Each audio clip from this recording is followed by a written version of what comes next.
What's going on, ladies and gentlemen? My name is TheUzigunner and I'm here to fill in for my good friend aDrive, who is out on a paternity leave. Now, as far as today's video goes, I'm going to be covering my list of the top 10 fan-made Pokemon games, ROM hacks included. Personally speaking, I've been playing them for over the last 7 years, and as a result, making this list was definitely rather difficult, but in the end, I'm very much excited to present this to each and every single one of you. Now, first things first, I just want to clarify a number of things. One of them being the fact that this list is my opinion and strictly my opinion only, based on my levels of personal enjoyment. If you do happen to disagree with any of my opinions, by all means, please do let me know why in the comment section down below. And secondly, some of these games in the list are not completed yet, but definitely do have enough hours of gameplay to satisfy each and every single one of you. So with that being said, that's all I gotta say regarding this matter. And with that, enough of me rambling on, let's get this show on the road! Now before we begin, honorable mentions go to Pokemon Vega, Pokemon Desolation, Pokemon Clover, and last but not least, Pokemon Red Adventures. Be sure to check it out if you guys haven't. To start things off, we got a hack of Firered, Pokemon Liquid Crystal. This hack had been in development since 2007 and had its final release in 2013. Now, just as the name implies, it is a GBA version of Pokemon Crystal involving redone music, events that happened in the original game, and so on. However, that is not where it ends, as there are multiple extra events which add much more charm to the game and its story, involving 2 extra rivals, another evil team, and so on. There are also multiple new areas as well, creating scope for an enjoyable exploration. Speaking of new areas, Johto and Kanto are not the only regions you can explore, as you can also visit Orange Islands, which has its own fair share of stories and events. This hack also has the physical special split, which is a nice addition, I guess you could say. What I really liked about this hack in general is the fact that despite multiple extra events being added, they did a great job at tying it together with the original story and overall create a much more rich experience. Unfortunately though, due to how old the hack is, it only features every single Pokemon from Kanto to Hoenn. Furthermore, I found this game easy to get lost in at times and struggled to find out exactly where to go next. Regardless, if you're looking towards going to Johto again and want something different along with it, involving multiple hours of gameplay, this is just for you. Now, coming in at number 9 is Pokemon Snakewood.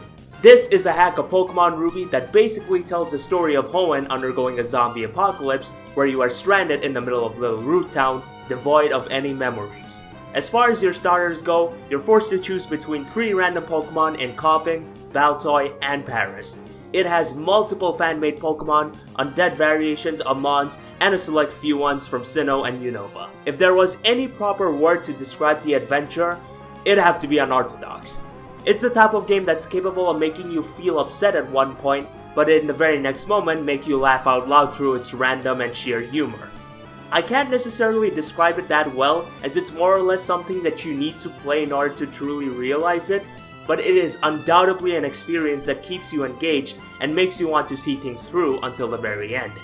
The only downsides to this game, however, are the fact that for one, it embraces the mechanics of Generation 3, so there is no such thing as a physical special split. Lastly, some of these fan-made Pokemon don't necessarily have the best designs. Despite all of that, this game is undoubtedly a breath of fresh air, and I would definitely recommend it to all of you.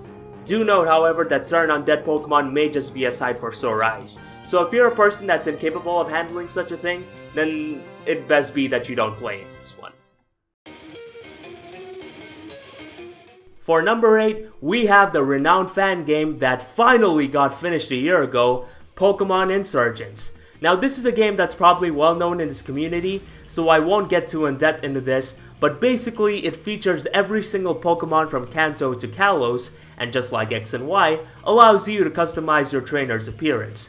What sets this fan game apart from others, however, would have to be Delta species, which have different appearances, the access to different move pools, never before seen abilities, typings, and so on. There are also multiple new Mega Evolutions as well, shared between the regular and Delta species, which is outright insane.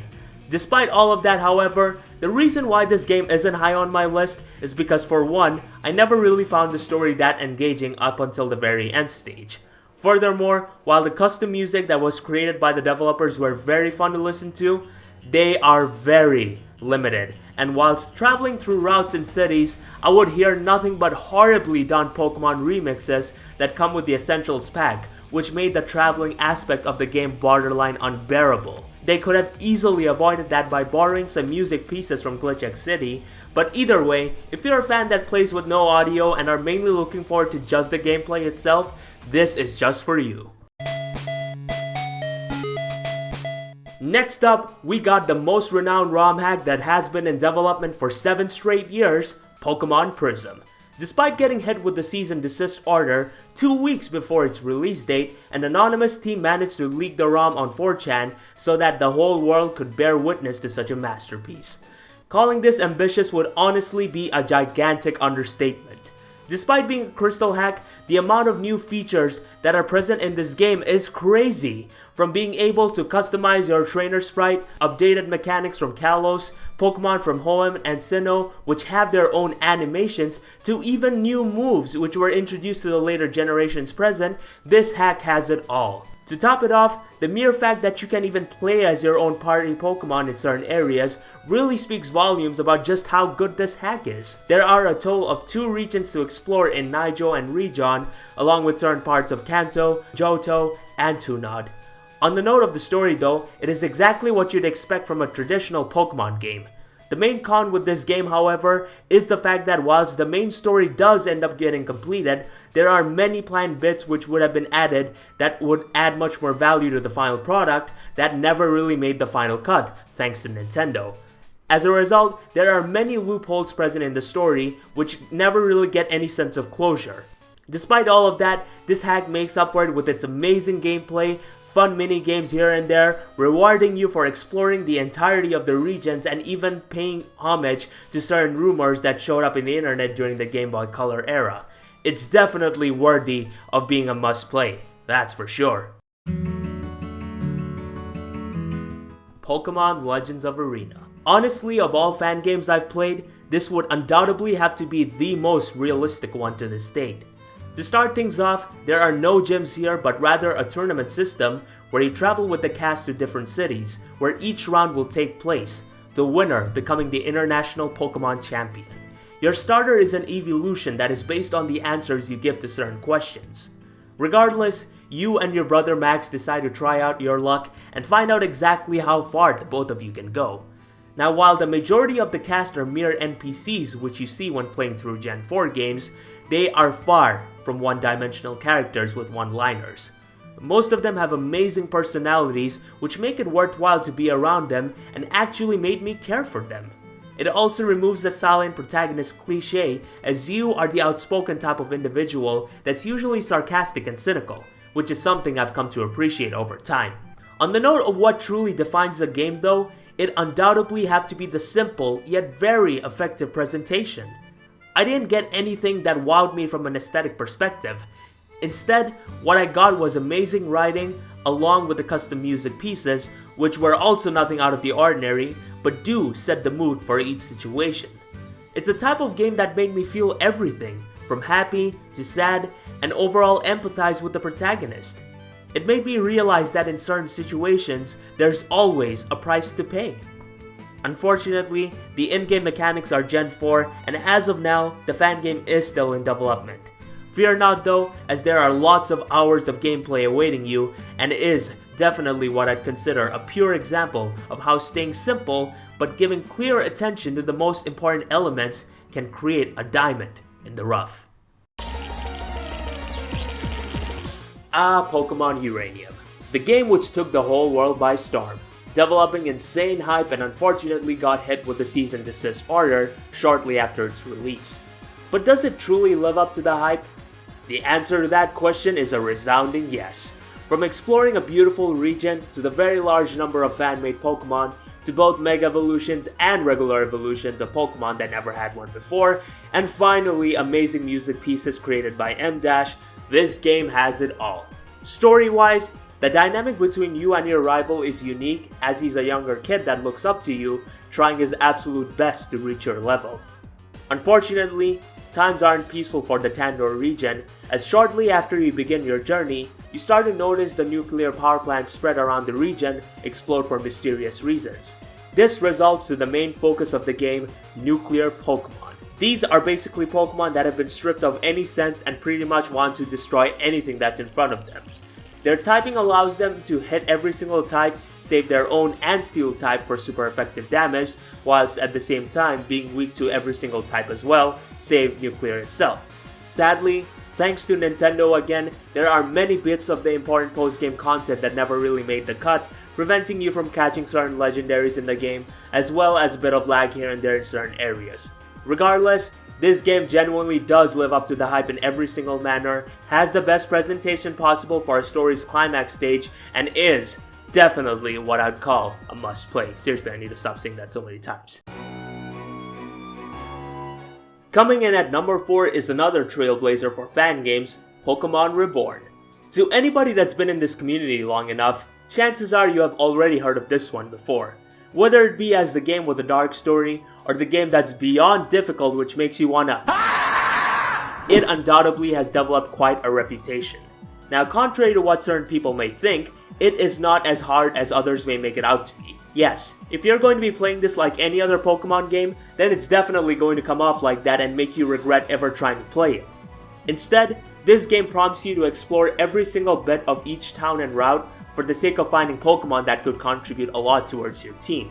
It makes you appreciate your catches even more and realize just how valuable they are, especially after going through all the ingenious puzzles associated with them. Starter-wise, you can choose between every single star Pokemon from all the 7 generations, and while you're at it, these starters can also come with their own hidden abilities, so be sure to soft reset for it if you don't get it on your first try. Of course, that also means Mega Evolutions and Z moves are a thing as well, so that's pretty nice. Furthermore, the gym leaders are quite powerful and do have a well-rounded team of 6 Pokemon to give you the fight of a lifetime, prompting you to break away from the traveling with only 6 Pokemon shtick and catch a variety of mons that you can juggle around with, come up with a different party based on the leader you're fighting, and eventually cop the W. Story-wise, it also does a great job at luring you in and keeping you invested. You have 3 main rivals, one of which is the stereotypical jerk, the other which is a friendly girl, and the last being a flamboyant boy. The characters are definitely interesting and have depth in them, but my only complaints with the game, however, would have to be the fact that for the first half of the game, all the focus would lie on the characters you meet and you'd just be the awkward silent guy in the middle of everyone's drama. Regardless, it is a very solid game in its own way, and I highly implore you to give this one a go. The next entry on this list is something that will always have a special place in my heart, Pokemon Dark Violet. It is a hack of Firered and is what you'd call a remake of Pokemon Red and Green. Now, before you get confused further, let me just go on the record to say that this hack is much more different than both the original games and its actual remake. First things first, it's not just you or Blue anymore, but Green as well, which joins in as you start your journey. Furthermore, you actually meet Silver in this game, who openly states his hatred for Team Rocket and implores you to stay out of his way. Now, as far as why I consider this hack to be a cut above the rest, there are many reasons really. It's no secret that as the generations went by, Kanto was the region which provided arguably the most simplistic and one-dimensional story involving one-dimensional characters with no depth in them. This hack does an amazing job at modernizing it and enriching the main cast in every way possible. Every single one of them have been given equal attention and screen time, as well as their own music, which I'll go on the record to say is, in my opinion, the best music ever produced in a ROM hack. Team Rocket is now much more vicious and has a proper purpose behind their activities, which you'll find out as you play the game. Heck, even Blue's sister has a personality and contributes much more to the story this time around. Even though I traveled through Kanto so many times, this just felt like a completely new and different experience. Regarding features, this has Pokemon from Kanto to Sinnoh, the physical and special split, with even next-gen moves which have their own animation. new moves never used before, and lastly, even new abilities which were inaccessible in Gen 3 games, which during that time period was cutting edge for ROM hacks. The creator unfortunately gave up on the game in 2014, but after 4 straight years, somebody else carried on the development and finished the game following the original plans intended. To finish off this entry, this hack was undoubtedly way beyond its time, and focused on many details which many modern day ROM hacks unfortunately don't. Rest assured, this hack is 1 in a million. For number 2, we have another fan game that was inspired by Reborn, Pokemon Rejuvenation. Now this is another game that contains a dark story, but there are honestly many things that make me consider it better than its inspiration. First things first, this game does an arguably better job at making you feel more connected with your protagonist. From the get-go, you get put in a situation where the evil team then hijacks the ship you're traveling in with your mother, killing everybody that's in their way before eventually cornering both you and her. As they're about to capture you, your mother's able to create a distraction and force you to escape, leaving her behind. Such an incident like that justifies why you, the protagonist, would choose to throw yourself in such hot waters, taking on such a dangerous organization, unlike in Pokemon Reborn. Furthermore, I found the majority of the cast very likable and came to appreciate the dynamic that existed between myself and them. Feature-wise, just like Reborn, it involves every single Pokemon from Kanto to Alola. The main difference, however, would have to be the fact that this game isn't necessarily as merciless as Reborn in terms of finding and catching good Pokemon. This game also has a difficulty mode for you to choose from between easy, normal, which is essentially the difficulty equivalent to Reborn, and lastly intense. The main thing that makes me prefer this game over Reborn, however, would have to be the fact that through each new release, the developers actually go back to the early parts of the game and make adjustments to the story, covering up potential plot holes, improving events, which in turn creates a much better product in the process and gives it replay value. However, I think I should clarify though that I don't factually believe it to be better than Reborn, as that game has certain things which Rejuvenation doesn't, and vice versa. If you're a person that doesn't really focus on the story elements, but instead the gameplay aspect itself, you may not even like this game and would prefer Reborn much more. Lastly, there are lots of side quests for you to involve yourself in, and while this game is still not finished, trust me when I tell you that it's already longer than 2 Pokemon games combined. So yeah, definitely would recommend you all to try this one out. Of all fan creations I've played to this date, none of them were able to eclipse Pokemon Ruby Destiny Life of Guardians. Now this is a ROM hack of Pokemon Ruby and the final entry of the Ruby Destiny trilogy, all of which are great games in their own right, with each one outdoing its predecessor. Following the events of the second game, a new world was created, where the protagonist wishes to travel the Heva region and become a Guardian Trainer. A Guardian Trainer is one who in a sense owns a legendary Pokemon that looks after the region after that legendary Pokemon deems the trainer worthy of being under their wing. Before you start, however, your mother chooses to put you in a Pokemon school first. Unfortunately, due to how chaotic the region is with the dark organization lurking, things are not bound to go the way they should. Feature-wise, this has a specific number of Pokemon from Kanto to Unova, as well as a select few number of fan-made Pokemon.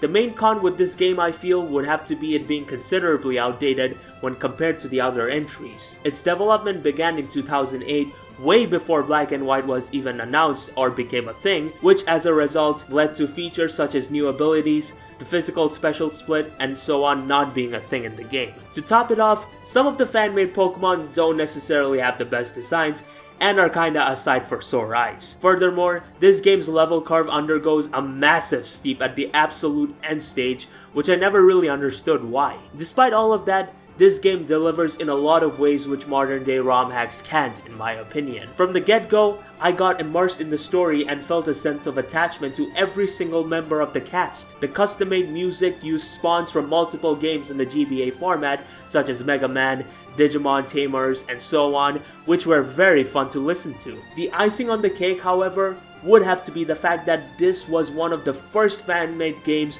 where at one point the game can go in 3 paths, based on the decision you make, which in my eyes created lots of replay value. I have replayed this game a total of 4 times in different time periods, and in all of these occasions, my excitement when playing this never wavered. The extremely well done storytelling, the amazing music which complements every single situation you're put in, the fact that the path you take is based on your choice, and finally the extremely likable characters make this the absolute best fan-made Pokemon game I have ever played. But either way, I would definitely recommend you all to play the first 2 games first, as they do tie themselves with the third game's events. But it's up to you all, really. In closing, Life of Guardians has a lot of traits which none of them have been able to emulate to this date. It is a very fulfilling experience from the get-go up until the very end, and is the reason why it is my #1 pick for the top 10 best fan-made games. So yeah, that, ladies and gentlemen, is my personal list for the top 10 fan-made Pokemon games. I'd like to sincerely thank Build Standish for providing the GFX needed for making this, and at the same time aDrive for allowing me to make this video for his channel so that I could potentially entertain each and every single one of you. I'm genuinely curious to know your personal top 10 list, so if possible, please do let me know in the comment section down below. And if you do want to see more of yours truly, feel free to head on over to my channel. I actually make in-depth reviews of Pokemon fan games and ROM hacks, which I do plan on bringing back shortly after I'm done with this video. Either way, please feel free to drop a like on this video and support your boy aDrive. My name is TheUzigunner. Thank you very much for watching, and with that, I'll see you all on the flip side. Push!